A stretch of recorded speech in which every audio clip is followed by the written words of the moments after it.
Kembali di Kompas Petang, Saudara, kita masih berbincang soal rencana interpelasi Formula E bersama S. Andika, Wakil Ketua Fraksi Gerindra DPRD DKI, dan juga Gilbert Simanjuntak, anggota fraksi PDI Perjuangan.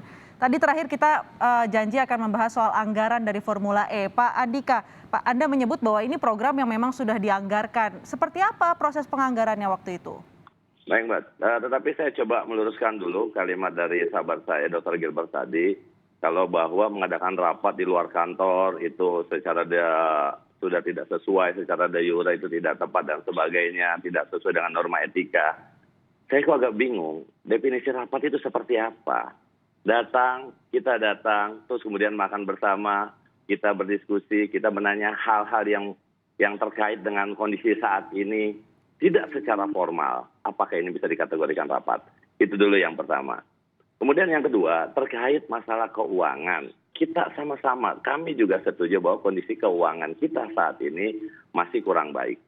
Artinya kalau untuk berbicara formula, apakah nanti bisa dilaksanakan atau tidak, kita melihat kondisi keuangan kita di tahun mendatang. Karena fokus saat ini yaitu semuanya fokus menyangkut masalah bagaimana menangani masalah pandemi secara cepat dan tepat.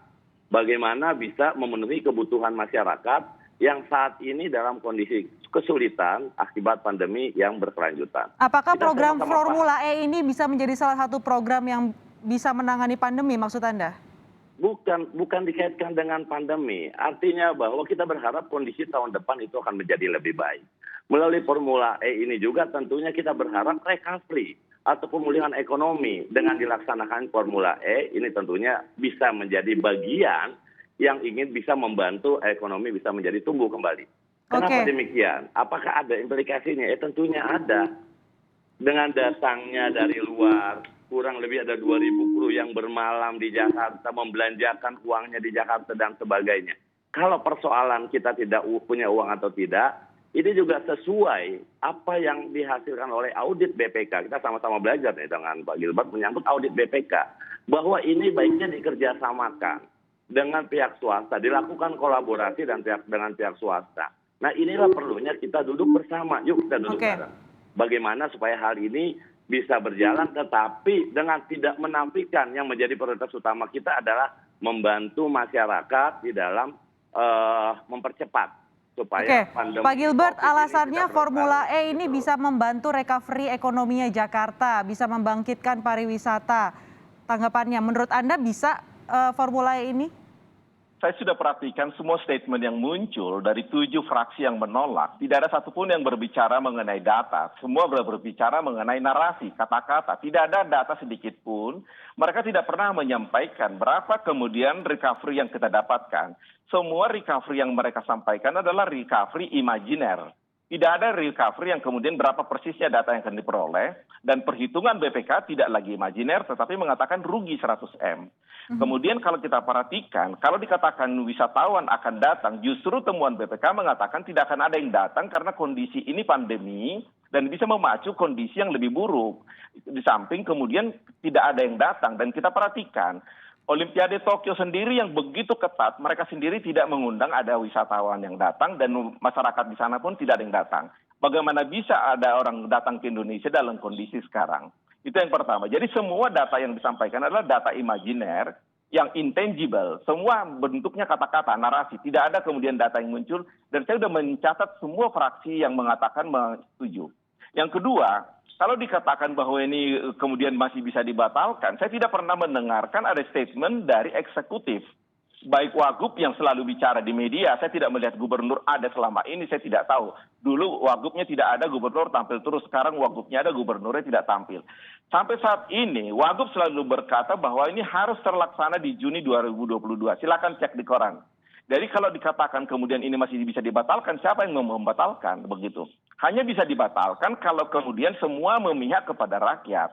Kalau semua memihak kepada penguasa, kemudian diundang makan, datang, dikatakan itu adalah bukan rapat, tetapi kemudian membicarakan hal yang mau diinterpelasi, silakan masyarakat yang menilai, media yang menilai, semua bisa menilai. Silakan, kita bisa berkata-kata, bisa bernarasi. Lalu yang saya mau katakan, sebaiknya hati-hati menyikapi hal ini karena ini adalah uang yang tidak akan bisa sponsor datang ke sini karena semua sudah keluar biaya dari DKI Walaupun ada rekomendasi daripada BPK untuk mengatakan ajak sponsor. Tetapi sangat mungkin sponsor tidak. Sebentar, Mbak. Ada satu hal, uang yang akan kita anggarkan ini diperoleh dari rakyat. Serendah-rendahnya martabat rakyat, mereka punya harga diri. Kalau dalam bahasa Batak itu, Mehmet Syahperlujung, dijunjung baringin ya, artinya belalang pun badannya lebih kecil daripada kepalanya, dia tetap dongak. Hati-hati, ini uang rakyat begitu loh. Pak Gilbert, Anda tadi menyatakan berulang kali menyatakan bahwa rapat tidak etis dan kembali lagi Pak Andika juga menyatakan bahwa ini bukan rapat. Apa yang Anda perkirakan terjadi di sana di saat PDIP dan PSI juga nggak diajak? Saya tidak ingin memperkirakan, tapi saya melihatnya itu merendahkan martabat dewan, membicarakan hal yang mau interpelasi, lalu mereka pergi ke sana merendahkan diri. Harusnya mereka memanggil gubernur, karena ini kan wakil rakyat, rakyat yang berkuasa, ini kan demokrasi. Kita mesti memahami demokrasi dalam hal ini. Oke, Pak Andika. Foto ini menunjukkan hal yang betapa sangat tidak mengenakan buat masyarakat melihat ini. Pak Andika, tanggapannya? Ya. Begini, jadi mungkin kalimatnya jangan dikatakan masyarakat tidak mengenakan, mungkin PSI dan PDIP yang tidak mengenakan. Kemudian saya harus bantah begini, jangan membalikkan. Ini adalah urusan legislatif, pemisahan kekuasaan antara yang mengawasi legislatif dengan yang diawasi. Kalau yang mengawasi kemudian pergi ke tempat yang diawasi, itu sangat tidak etis. BPK tadi yang saudara sampaikan, itu BPK itu biasanya mengaudit, bukan berbicara proyeksi. Ini coba, ini didalami sama-sama.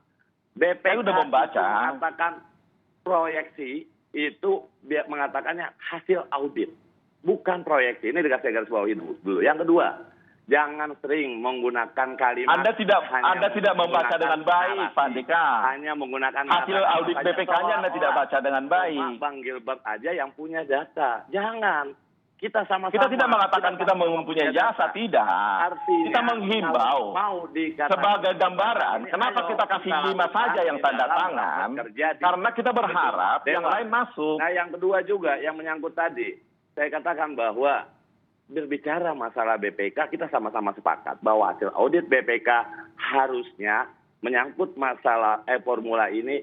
Di situ salah satunya bahwa diajak pihak ketiga, atau diajak pihak swasta, atau investor. Itu salah satunya.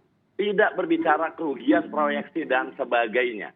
Jadi, ada kerugian. Pak Andika nggak baca. Kerugian 106 miliar karena komitmen fee tidak dimasukkan ke dalam feasibility study.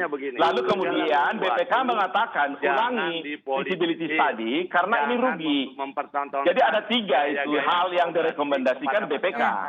Masyarakat butuh yang sekarang. Bagaimana teman-teman di pemerintahan daerah termasuk kita memberikan yang terbaik kepada masyarakat. Kita sepakat bahwa masalah penanganan COVID harus prioritas. Sangat sepakat.